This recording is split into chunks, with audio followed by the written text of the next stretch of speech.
الحمد لله رب العالمين والصلاة والسلام على سيد الأنبياء وأشرف المرسلين وعلى آله الطيبين الطاهرين وأصحابه الأكرمين أجمعين وعلى من أحبهم وتبعهم بإحسان إلى يوم الدين. أما بعد، فأعوذ بالله من الشيطان الرجيم. بسم الله الرحمن الرحيم. قال الله عز وجل في القرآن العظيم: الذين ينفقون في السراء والضراء والكاظمين الغيظ والعافين عن الناس والله يحب المحسنين. صدق الله العظيم وصدق رسوله النبي الأمين الكريم، ونحن على ذلك لمن الشاهدين والشاكرين، والحمد لله رب العالمين. قال الله تعالى في شأن حبيبه الكريم: إن الله وملائكته يصلون على النبي يا أيها الذين آمنوا صلوا عليه وسلموا تسليما. اللهم صل على سيدنا وشفيعنا وحبيبنا مولانا محمد وبارك وسلم. صلوا عليه صلاة وسلاما عليك يا رسول الله، صلوا عليه صلاة وسلاما عليك يا حبيب الله، صلوا علیہ صلاۃ و سلام علیک یا نورا من نور اللہ صلی اللہ تعالی علیہ وسلم. معزز سامعین، حاضرین، عزیزان گرامی اور معزز نوجوان ساتھیو، السلام علیکم ورحمۃ اللہ وبرکاتہ. اللہ کے فضل سے اور اس کی توفیق سے مسجد حاضہ میں ہفتہ واری درس صحیح بخاری کا انعقاد کا جو سلسلہ ہے جاری اور ساری ہے، اور یہ 63واں درس ہے.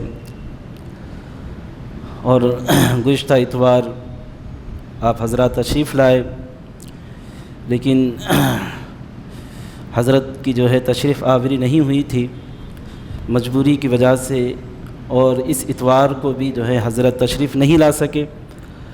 اور اس کی وجہ یہ ہے کہ حضرت کسی اہم جلسے میں، کسی اہم مجلس میں جو ہے تشریف لے گئے ہیں، جس کی وجہ سے حضرت تشریف نہیں لا سکے. کوشش یہ تھی کہ کوئی اور کو لایا جائے، مگر کسی عالم دین سے رابطہ نہیں ہو سکا، جس کی وجہ سے یہ جو سلسلہ ہے اس کے اندر انقطاع نہ ہو.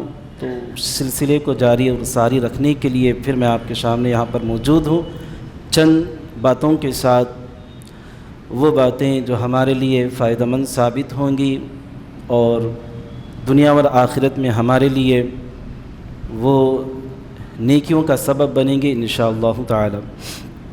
تو معزز سامعین حضرات، جیسا کہ آپ حضرات جانتے ہیں کہ درس بخاری ہے، اور شیخ الحدیث جامع نظامیہ حفظہ اللہ اس درس کو خطاب فرماتے ہیں، اور بڑا نورانی بیان حضرت کا ہوتا ہے، اور آپ حضرات انہی کو سننے کے لیے آتے ہیں. تو انشاءاللہ حضرت اگلے اتوار ضرور تشریف لائیں گے، اور جو سلسلہ ہے درس صحیح بخاری کا جو سلسلہ ہے انشاءاللہ وہ سلسلہ جاری رکھیں گے. آپ حضرات اگلے اتوار بھی کثیر تعداد میں جو ہے ضرور تشریف لائیں. اور ایک اعلان آپ کو بتا دوں کہ چونکہ یہ مہینے کا دوسرا اتوار ہے، تو ٹھیک 3 بجے بیان ختم ہونے کے بعد، 2:30 بجے سے پہلے انشاءاللہ بیان ختم ہو جائے گا، اس کے بعد 3 بجے انوار حسنین آسمان گڑھ پی ایس لائن میں مدرسہ ہے انوار حسنین، وہاں پر دینی اجتماع برائے خواتین آج منعقد کیا جا رہا ہے، جو صرف اور صرف خواتین کے لیے ہے.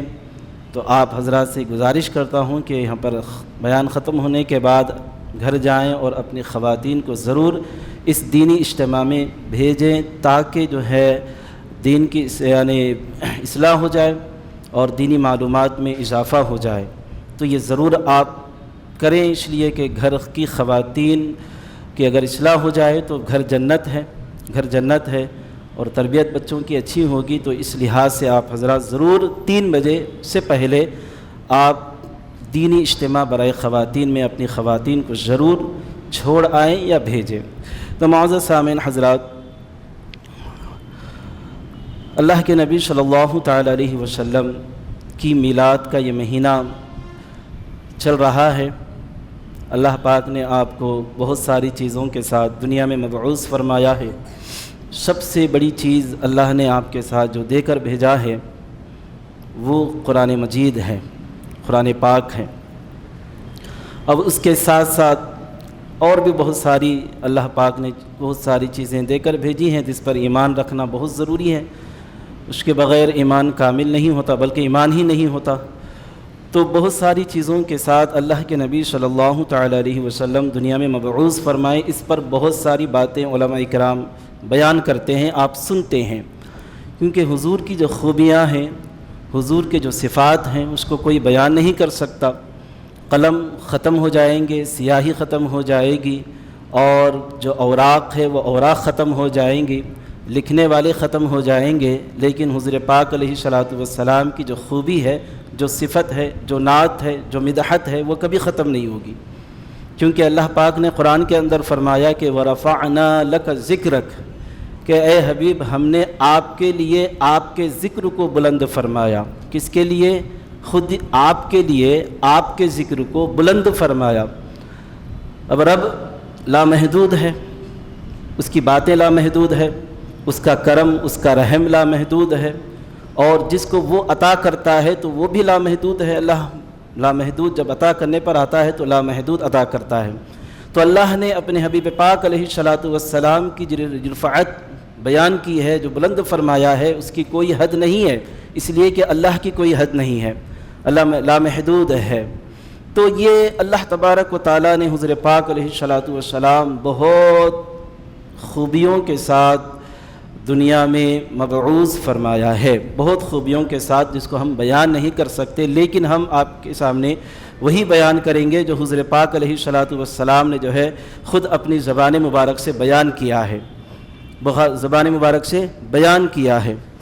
حضرت ابو ہریرہ رضی اللہ تعالی عنہ سے روایت ہے، کہتے ہیں کہ حضور پاک علیہ الصلاۃ والسلام نے ارشاد فرمایا کہ فضلت علی الانبیاء بست، فضلت، کیا فرما رہے ہیں پیارے آقا علیہ الصلاۃ والسلام؟ فضلت علی الانبیاء بست، کہ اللہ تبارک و تعالیٰ نے انبیاء پر مجھ کو 6 جہت سے، 6 خوبیوں سے فضیلت بخشی ہے، فضیلت بخشی ہے۔ یاد رکھیں یہ حدیث پاک میں آپ کو بیان کر رہا ہوں، یہ مسلم شریف کی حدیث ہے، اس کے علاوہ بخاری شریف کی بھی حدیث آئے گی انشاءاللہ، وہ بھی بیان کروں گا۔ تو اس سے پہلے یہ حدیث آپ سماعت کریں، ایمان انشاءاللہ تعالی تازہ ہو جائے گا۔ اور حضور پاک علیہ الصلاۃ والسلام جس انداز میں اپنی خوبی بیان کی ہے وہ انداز بڑا اعلیٰ ہے، وہ انداز بڑا نرالا ہے۔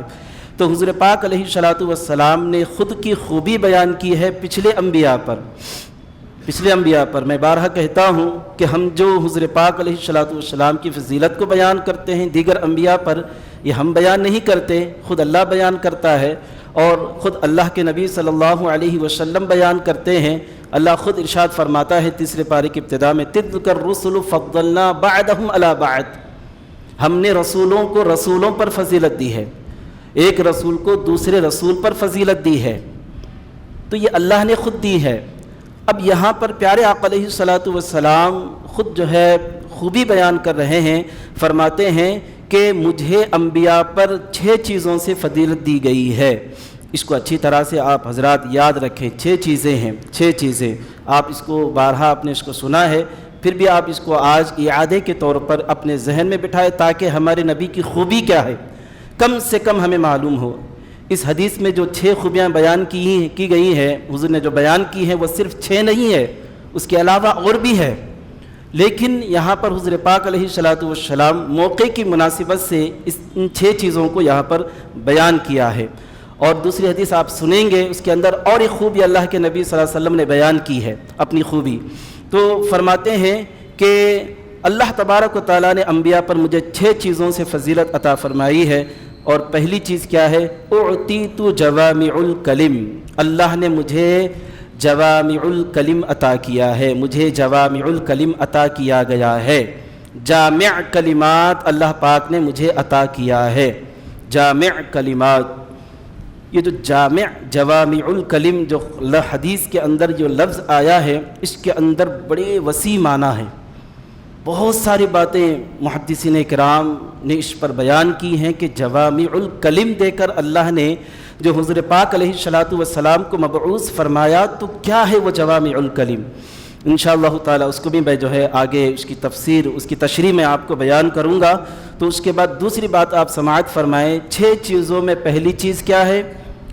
جوامع الکلم. کلم کہتے ہیں کلمات، جوامع یعنی جامع، اللہ نے جمع کر دیا.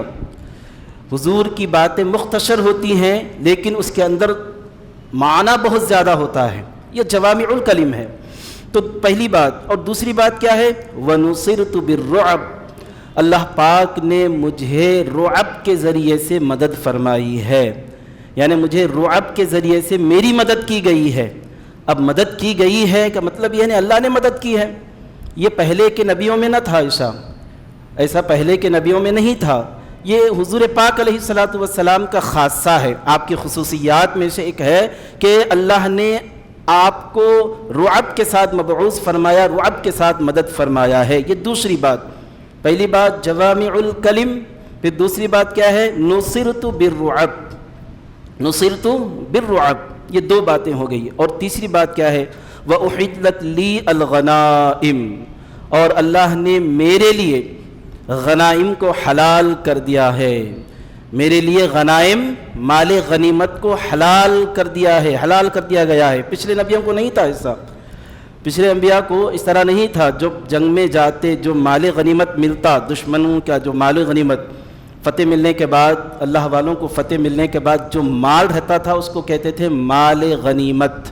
مال غنیمت وہ پہلے نبیوں کے لیے جائز نہیں تھا، لیکن حضور پاک علیہ الصلاۃ والسلام کے لیے خاصہ ہے کہ اللہ نے غنائم کو آپ کے لیے حلال فرما دیا. یہ تیسری بات. اور چوتھی بات کیا ہے؟ وَجُعِلَتْ لِي الْأَرْضَ طَهُورًا وَمَسْجِدًا. فرماتے ہیں کہ میرے لیے زمین کو مسجد اور پاک کر دیا گیا.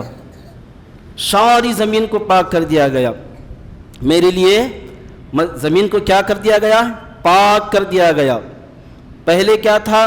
جہاں پر عبادت خانہ تیار تھا وہیں پر نمازیں پڑھی جاتی تھیں، اللہ کی عبادت ہوتی تھی ایک خاص مقام پر. دوسرے مقام پر اللہ کی عبادت کی اجازت نہیں تھی. جو عبادت خانہ تھا وہیں پر عبادت کی اجازت تھی. لیکن قربان چاہیے پیارے آقا علیہ الصلاۃ والسلام کی میلاد پر، آپ کی پیدائش پر، آپ کے آنے پر اور آپ کی آمد پر کہ اللہ تبارک و تعالیٰ نے حضور کے صدقے میں نہ صرف مسجد کو عبادت خانہ قرار دیا، بلکہ جہاں زمین صاف اور پاک ہے وہاں پر بندے کو نماز کی عبادت ہے، اللہ کی عبادت کرنے کی، یعنی اس کو اللہ کی عبادت کرنے کی اجازت ہے. شرط یہ ہے کہ جہاں نماز پڑھی جا رہی ہے وہاں پر کوئی گندگی نہ ہو. پہلے کیا تھا؟ اگرچہ کہ زمین پاک ہو پھر بھی اجازت نہیں تھی خاص عبادت خانوں میں پہلے. لیکن اس امت کے اوپر ایسا نہیں ہے. امت مسلمہ پر اللہ نے آپ کو ایک خاص الگ سے جو ہے بہترین خوبیاں دے کر دنیا میں مبعوث فرمائی. تو چوتھی چیز کیا ہے؟ میرے آقا علیہ الصلاۃ والسلام یہ فرما رہے ہیں کہ دیکھو زمین کو میرے لیے پاک کر دیا گیا، زمین کو میرے لیے مسجد بنا دیا گیا. جہاں پر تم ہو وہاں پر نماز کا وقت ہو جائے تو وہیں پر اللہ اکبر کہہ کر اللہ کی عبادت کے لیے کھڑے ہو جانا، اور تمہارے لیے کوئی پریشانی نہیں ہے بلکہ اللہ پاک تمہاری عبادتوں کو قبول فرمائے گا میرے صدقے میں. تو یہ بہت بڑی بات ہے امت مسلمہ کے لیے، بہت بڑی بات ہے. ورنہ جو ہے آپ کسی مقام پر چلے جائے تو آپ کو جو ہے عبادت خانہ کو تلاش کرنا پڑے گا نماز کا وقت ہو جائے، چونکہ نماز فرض ہے، ادا کرنا ضروری ہے، کوئی چھٹکارا نہیں ہے، کوئی جو ہے اس سے مفر نہیں ہے. آپ کو نماز ادا کرنا ہی کرنا ہے. اگر ایسا نہ ہوتا تو سوچے کیا ہوتا. اللہ فرض کر دے عبادت کو کر دیا اور آپ کسی مقام پر چلے گئے، وہاں پر عبادت خانہ نہیں ہے، دور دور تک نہیں مل رہا ہے، تو کتنی پریشانی ہوگی. لیکن کتنی آسانی ہمیں ملی ہے، کتنی سہولتیں اللہ نے ہمیں دی ہیں نمازیں پڑھنے کے لیے، عبادت کرنے کے لیے، کہ حضور فرماتے ہیں کہ اے میرے امتی، اے اپنے دل میں ایمان رکھنے والے توحید پرست انسان، تو جہاں بھی ہو نماز کی عبادت ہو جائے تو تجھے کسی عبادت خانے کی تلاش کرنے کی ضرورت نہیں ہے، بلکہ جہاں زمین ہے شرط یہ ہے کہ وہ گندا نہ ہو، کوئی گندگی وہاں پر نہ ہو، اور وہاں پر تو نماز پڑھنے کے لیے کھڑا ہو جا، اللہ تیری عبادت کو قبول فرمائے گا۔ کتنی بڑی بات ہے، یہ خوبی اللہ کے نبی صلی اللہ علیہ وسلم بیان کر رہے ہیں کہ میں آیا تو کیسے آیا، میں آیا تو کیا لے کر آیا۔ حضور فرما رہے ہیں کہ میں آیا تو کیسے آیا، کیا لے کر آیا، کیا لے کر آیا۔ یہ حضور گویا کہ حضور مدحت بیان کر رہے ہیں، خود کی تعریف بیان کر رہے ہیں۔ تو آگے جو ہے ارشاد فرماتے ہیں، اور آخر میں بہت بہترین بات، دو باتیں اور ہیں، کہتے ہیں کہ وَأُرْسِلْتُ إِلَى الْخَلْقِ كَافَّةً، میں بھیجا گیا ہوں کسی ایک علاقے کے لیے نہیں، کسی ایک ملک کے لیے نہیں، کسی ایک خطے کے لیے نہیں، بلکہ تمام کی جو تمام مخلوق ہے اس تمام مخلوق کے لیے میں نبی بنا کر دنیا میں مبعوث کیا گیا ہوں۔ اللہ کے نبی صلی اللہ علیہ وسلم نے، یاد رہے یہاں پر کیا کہا اللہ کے نبی نے، وَأُرْسِلْتُ إِلَى الْخَلْقِ، خلق کہتے ہیں مخلوق کو، مخلوق صرف انسان کو نہیں کہتے، یاد رکھیں، مخلوق صرف جنات کو نہیں کہتے، یاد رکھیں، مخلوق ہر اس چیز کو کہتے ہیں جو اللہ کے علاوہ ہو۔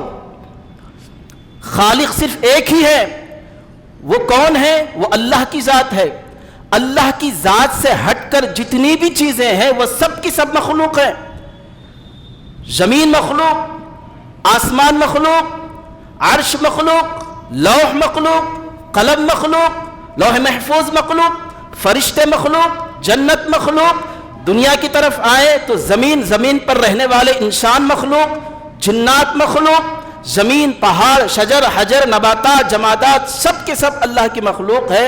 حضور پاک علیہ الصلوۃ والسلام ارشاد فرماتے ہیں کہ دیکھو میں کسی ایک طبقے کی طرف نبی بن کر نہیں آیا ہوں، رسول بن کر نہیں آیا ہوں، بلکہ جمیع مخلوقات کی طرف میں رسول بنا کر بھیجا گیا ہوں، نبی بنا کر بھیجا گیا ہوں۔ یہ حضور پاک علیہ الصلوۃ والسلام خوبی بیان کر رہے ہیں اپنی، کہ میں آیا تو کیسے آیا، کس کی طرف آیا، کسی خاص مخلوق کی طرف نہیں آیا، بلکہ تمام مخلوق کی طرف رسول بنا کر میں بھیجا گیا ہوں۔ یہ پانچویں چیز ہے جو اللہ نے پچھلے نبیوں پر فضیلت دی، کیونکہ آپ جانتے ہیں جتنے بھی انبیاء آئے دنیا کے اندر کسی ایک علاقے کے لیے آئے۔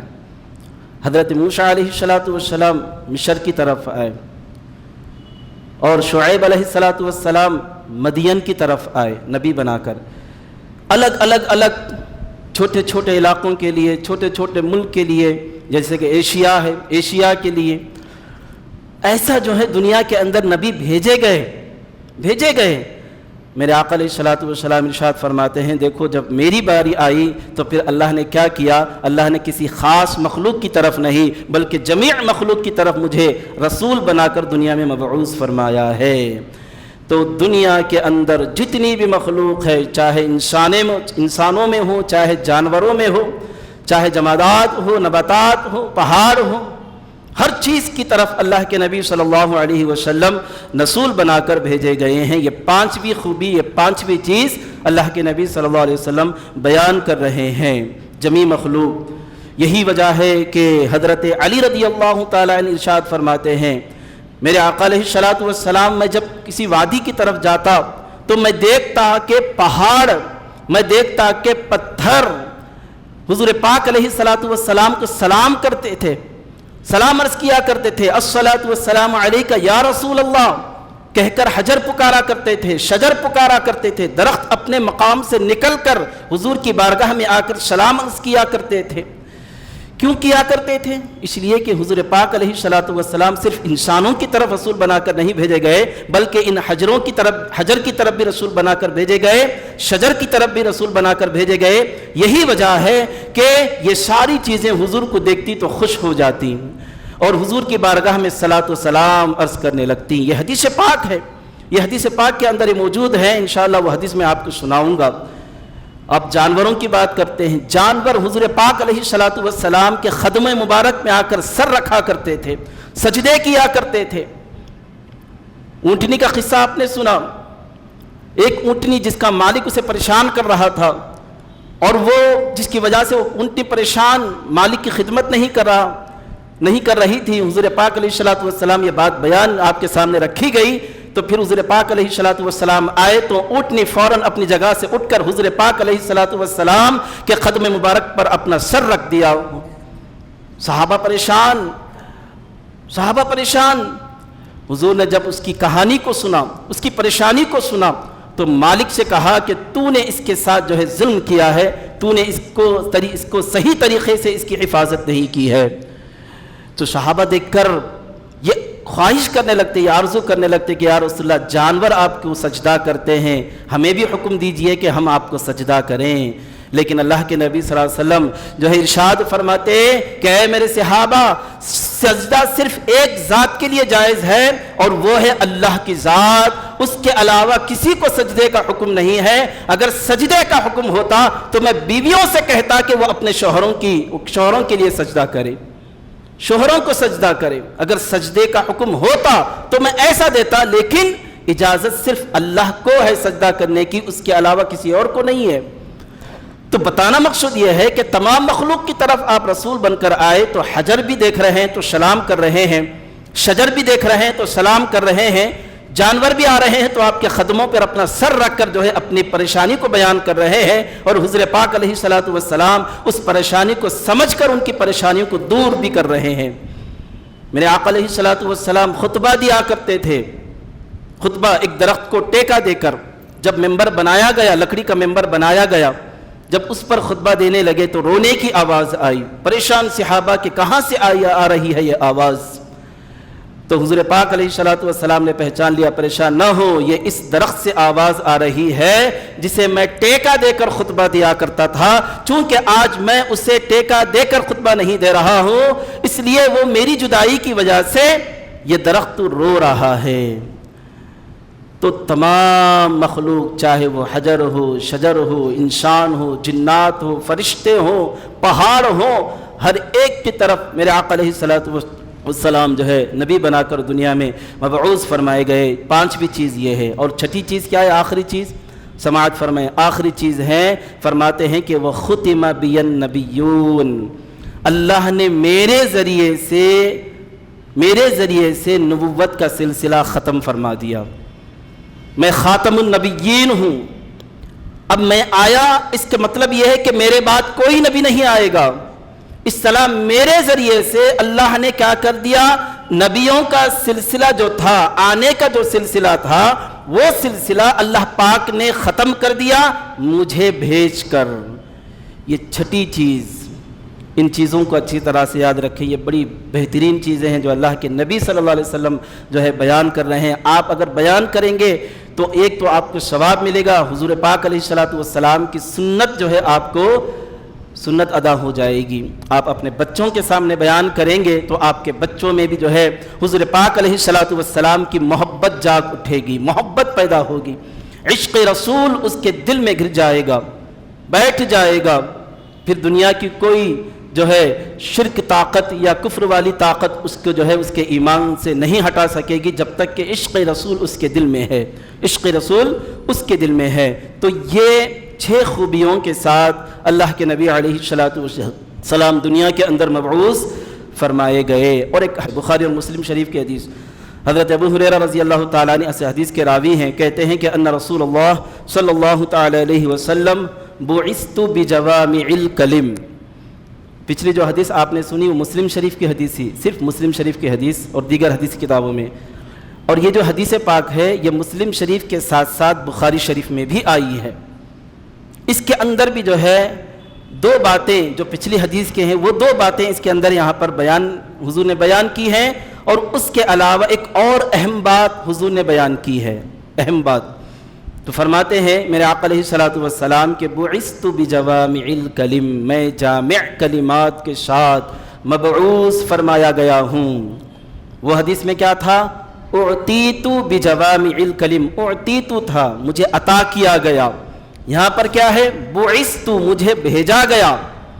اعطیت بعثت بظاہر معنی الگ الگ ہے لیکن مفہوم ایک ہی ہے، ایک ہی ہے۔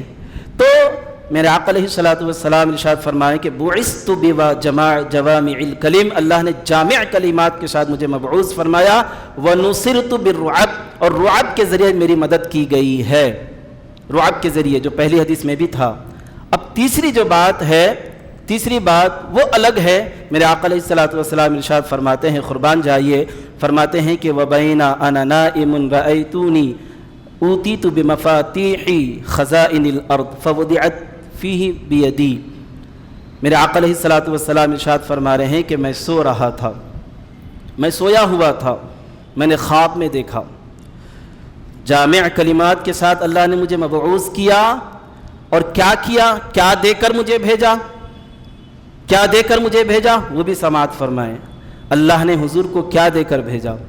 فرماتے ہیں کہ اوتی تو مجھے دیا گیا، مجھے عطا کیا گیا، بمفاتیح خزائن الارض، زمین کے خزانوں کی چابیاں، زمین کے خزانوں کی چابیاں مجھے عطا کی گئیں، فوضعت فی یدی، اور میرے ہاتھ میں ان چابیوں کو تھما دیا گیا، دے دی گئی۔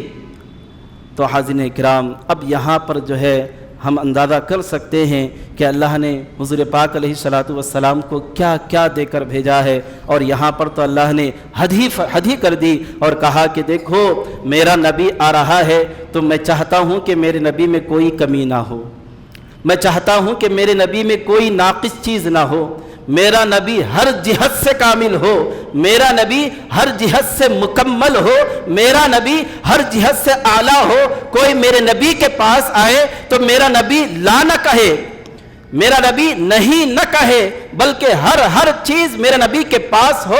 جب ان کا غلام ان کے پاس اپنی پریشانیاں لے کر آئے تو میرا نبی ان کو اپنی عطا سے، اپنی سخاوت سے، اپنے جود و سخاوت سے اس کو مالا مال کر لے۔ تو اس کے لیے ضروری ہے کہ میں اپنے نبی کو ہر چیز سے کامل بنا کر دنیا کے اندر مبعوث فرماؤں۔ اسی وجہ سے اللہ نے حضور پاک علیہ الصلوۃ والسلام سے کہا، یعنی عطا کیا ہے۔ کیا عطا کیا ہے؟ بہت ساری چیزیں عطا کی ہیں، ان میں سب سے بہترین چیز اللہ نے جو عطا کی ہے وہ یہ کہ بمفاتیح خزائن الارض، تمام یعنی زمینوں کے خزانوں کی چابیاں میری گود میں لا کر رکھ دی گئیں یا میرے ہاتھ میں تھما دی گئیں۔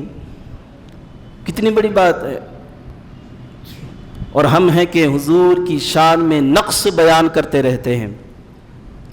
نقش، حضور کہہ رہے ہیں کہ اللہ نے مجھے ہر چیز سے کامل اور اکمل بنا کر دنیا میں بھیجا ہے، اور تم کہتے ہو کہ حضور ایک بشر ہیں ہماری طرح، انسان ہیں ہماری طرح، اور حضور مختار کل نہیں ہیں، حضور کچھ بھی نہیں دے سکتے۔ نعوذ باللہ، نعوذ باللہ، اس طرح کی باتیں کہتے ہیں۔ حضور اپنے کامل ہونے کو بیان کر رہے ہیں، اپنے مکمل ہونے کو بیان کر رہے ہیں، اور بعض لوگ ہیں کہ حضور کو کامل نہیں کہتے، ایمان رکھتے ہیں تو کس طرح رکھتے ہیں؟ ناقص، ایک عام انسان کی طرح آئے، اپنا کام کیا اور چلے گئے۔ یہ ساری چیزیں جو ہے ہمارے ذہنوں میں ہیں، جو کہ ہمارے ایمان میں ڈاکہ ڈالنے کی طرح ہے، ڈاکہ ڈالنے کی طرح۔ تو ایسے لوگوں سے جو ہے ضرور بچنا چاہیے۔ تو حاضرین محترم، تو حضور پاک علیہ الصلوۃ والسلام جو ہے ان خوبیوں کے ساتھ دنیا کے اندر مبعوث فرمائے گئے۔ اب میں آپ کو بتاتا ہوں جو پہلی چیز ہے جامع کلمات، جوامع الکلم، اس کے اندر 2-3 باتیں میں آپ کو بیان کروں گا، 2-3 باتیں تاکہ اصلاح بھی ہو جائے۔ اب فضیلت کی باتیں آپ نے سنی، حضور کی خوبیوں کو آپ نے سنا، خود حضور کے زبانی، میری زبان نہیں، حضور کی زبانی، حضور جو بیان کرے میں وہی آپ کے سامنے بیان کیا، اس کے ہٹ کر نہیں، وہ بھی صحیح احادیث ہے، وہ بھی صحیح احادیث ہے۔ اب جو ہے اصلاحی چند باتیں میں آپ کے سامنے بیان کروں گا تاکہ جو ہے ہمارے جو ہے اعمال میں اصلاح پیدا ہو، ہماری زندگیوں میں اصلاح آ جائے۔ تو میرے آقا علیہ الصلوۃ والسلام نے کیا فرمایا؟ دونوں حدیثوں میں جو پہلی بات جو بیان کی حضور نے وہ ہے جوامع الکلم، جامع کلمات کے ساتھ مبعوث فرمایا۔ کیا مطلب ہے؟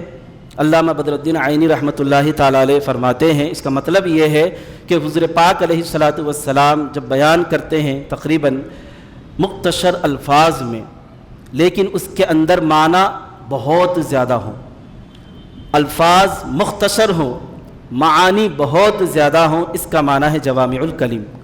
کس کا معنی ہے؟ یہ جوامع الکلم کے معنی ہیں، یہ ایک معنی ہے۔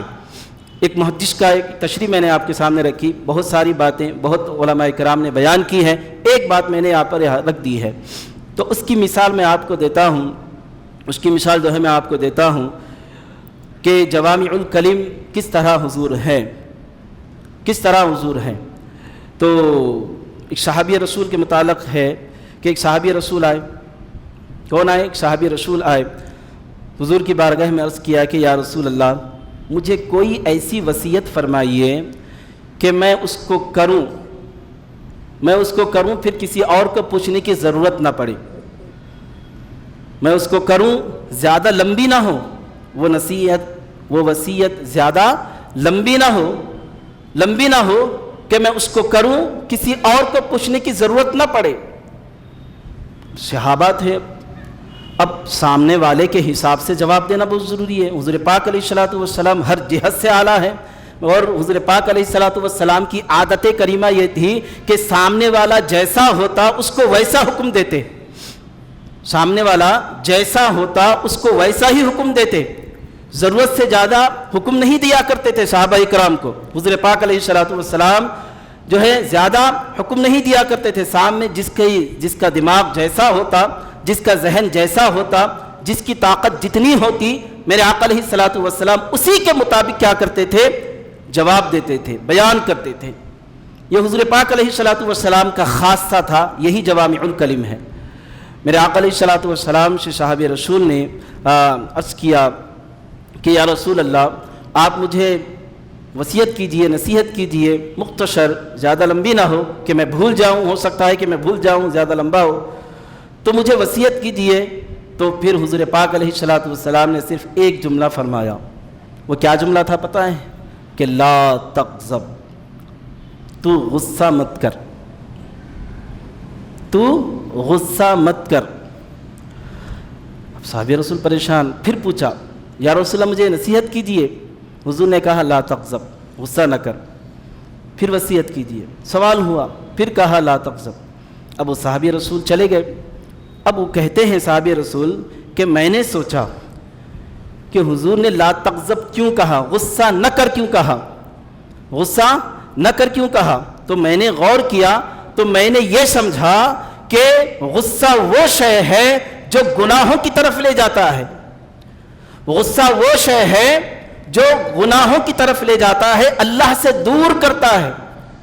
اسی لیے حضور نے کہا ہے کہ غصہ نہ کر، غصہ نہ کر۔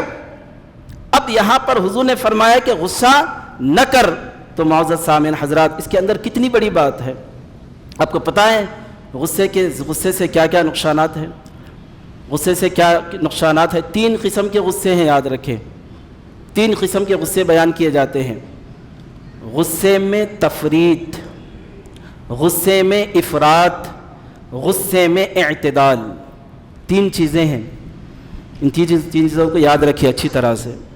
غصے میں تفریط یعنی غصہ آنا ہی نہیں، نہ کے برابر غصہ نہیں آتا۔ غصے میں افراط، بہت زیادہ غصہ آنا، بہت زیادہ غصہ۔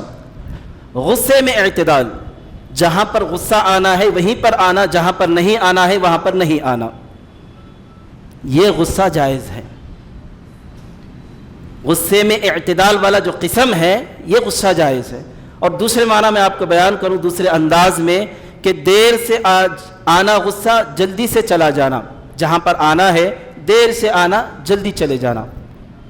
ایک دوسرا معنی اگر میں آپ کو دوسرے انداز میں بیان کروں تو 3 قسمیں ہیں، غصے میں تفریط، غصے میں افراط، غصے میں اعتدال، 3 چیزیں ہیں۔ غصے میں افراط، بات بات پر غصہ کرنا، بات بات پر غصہ کرنا، جہاں پر غصہ نہیں آنا چاہیے وہاں پر غصہ کرنا۔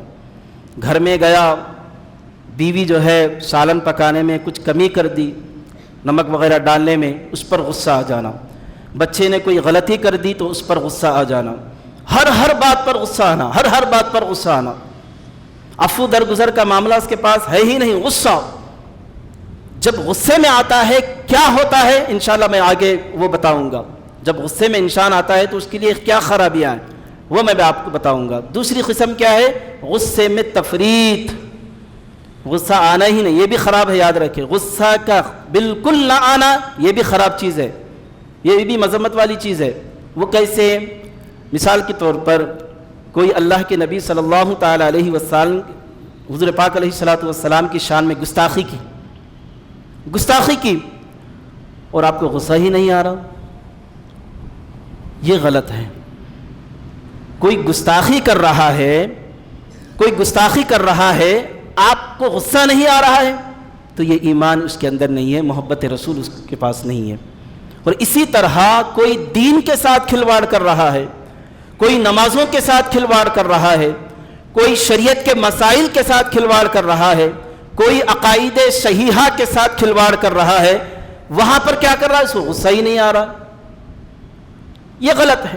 اور غصے کا مطلب یہ نہیں کہ مارنا دھاڑنا، جواب دینا، جہاں پر غلط ہے وہاں پر غصے کو ظاہر کر کے اس کا جواب دینا، اور جواب بھی ایسا ہو جو شریعت کے حدود میں ہو، شریعت کے ایسا نہیں کہ گالی بک رہا ہے، مار رہا ہے، ایسا نہیں ہے۔ ہاں، گستاخ رسول کی بات آئے، جہاں پر حکومت اسلامی حکومت ہے تو وہاں پر ختم سزا ہے حکومت کی طرف سے۔ تو معزز سامعین حضرات، تو دو چیزیں ہیں کہ غصہ بہت زیادہ آنا، غصہ بالکل نہ آنا، یہ دو چیزیں خراب ہے۔ تو اور ایک قسم یہ کہ غصے میں اعتدال، جہاں پر آنا وہیں پر آنا، جہاں پر نہ آنا وہاں پر نہیں آنا۔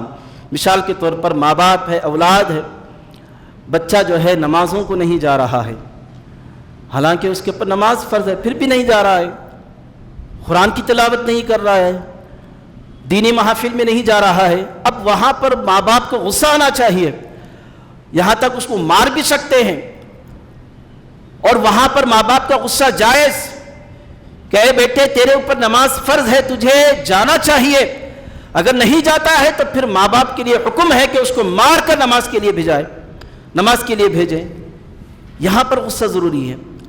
اور جو ہے غصہ نہ آنا، مثال کے طور پر بیوی ہے، سالن پکا رہی ہے، نمک ڈالنے میں کمی زیادتی ہو گئی ہے، تو یہاں پر جو ہے غصے کو قابو میں رکھنا، یہاں پر غصہ نہ کرنا، اس لیے کہ آپ کے غصے کرنے کی وجہ سے نہ آپ کو دنیاوی فائدہ ہوگا نہ آپ کو اخروی فائدہ ہوگا، اخروی فائدہ تو آپ کو ضرور نہیں ہوگا۔ اولاد کے اوپر آپ غصہ کر رہے ہیں اس لیے کہ وہ نماز کو نہیں جا رہا ہے، تو اس سے فائدہ ہے، فائدہ یہ ہے کہ بچہ نمازی بنے گا اگر غصہ کریں گے، تو اس کی آخرت سنور جائے گی اگر غصہ کرے تو۔ اگر بیوی پر غصہ کر رہا ہے اس لیے کہ وہ سالن صحیح نہیں پکائی، نمک زیادہ کم کر دی، غصہ کر رہا ہے، تو یہ اس کے لیے نقصان ہے، تو اسی لیے حضور پاک علیہ الصلوۃ والسلام نے کیا کہا کہ اے میرے صحابی، تم جو ہے غصہ نہ کرو، تم کیا ہے غصہ نہ کرو۔ یہ حضور پاک علیہ الصلوۃ والسلام کے جامع کلمات کے ساتھ بھیجا جانے کا جو ایک مثال ہے، ایک چھوٹی سی مثال جو ہے میں نے آپ کے سامنے رکھی ہے۔ تو معزز سامعین حضرات، اسی طرح جو غصہ کرتا ہے اس کے لیے بہت ساری چیزیں جنم لیتی ہیں، بہت ساری چیزیں جو ہے علماء اکرام نے بیان کی ہیں۔ سب سے پہلے یہ کہ وہ حاسد ہو جائے گا، زبان گندی ہو جائے گی، مارنے میں آ جائے گا، کسی کو جو ہے بکنے میں، گالیاں بکنے میں آ جائے گا۔ غصہ یہ چیزوں کی طرف لے جاتا ہے۔ اگر کسی کے خلاف آپ کو غصہ آ جائے تو آپ کیا کرتے ہیں؟ یا تو اس کو طاقت ہے تو مارنے لگتے ہیں، یا تو گالیاں بکتے ہیں۔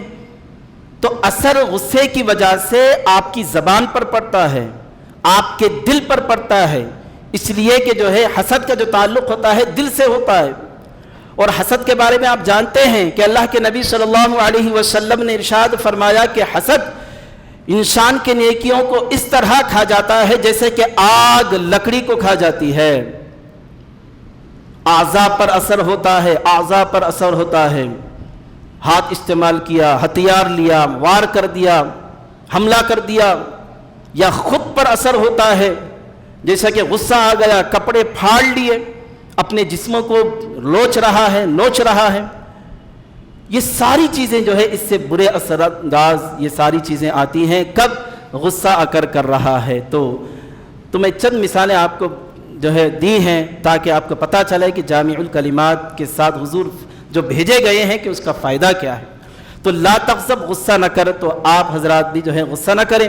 حضور پاک علیہ الصلوۃ والسلام نے حکم فرمایا ہے، اور قرآن کے اندر اللہ پاک نے قرآن کے اندر ارشاد فرمایا کہ والکاظمین الغیظ، جو غصے کو پی جاتے ہیں، والعافین عن الناس، لوگوں کو معاف کرتے ہیں، واللہ یحب المحسنین، اللہ ایسے احسان کرنے والوں کو محبوب رکھتا ہے، اللہ ایسا احسان کرنے والوں کو پسند کرتا ہے۔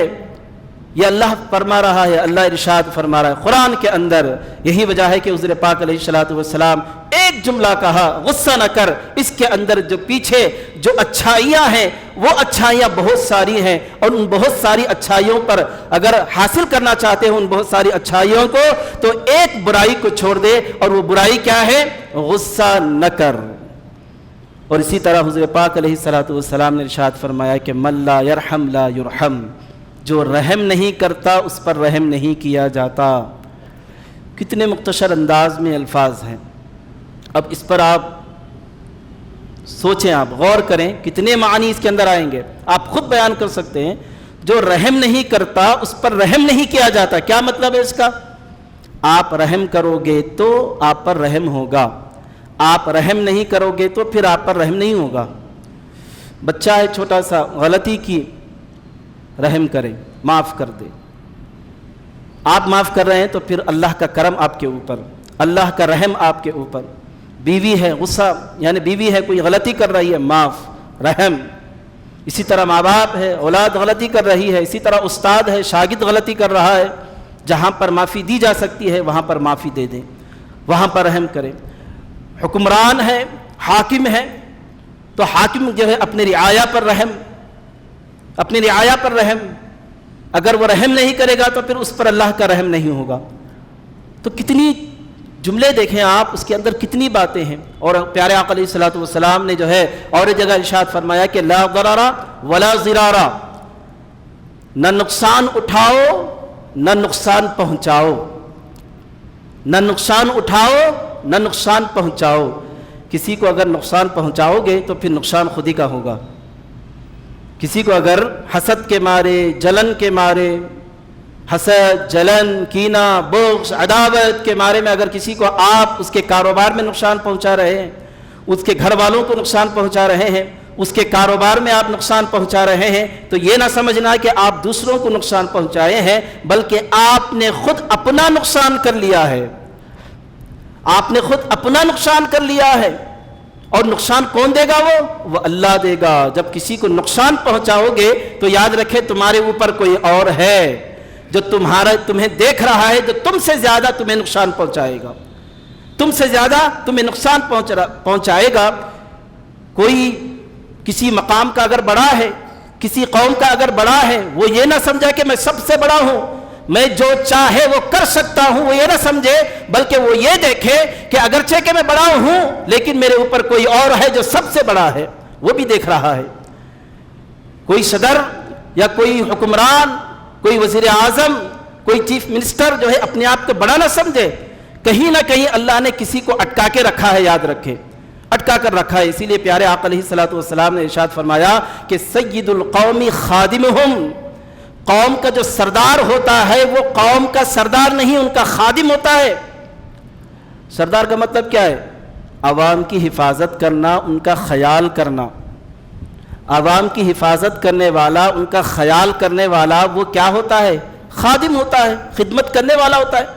کتنی بڑی بات، دو لفظوں میں حضور نے کیا بیان کیا، دیکھیے آپ، سید القوم، قوم کا سردار، خادمہم، قوم کا خادم ہوتا ہے، قوم کا نوکر ہوتا ہے۔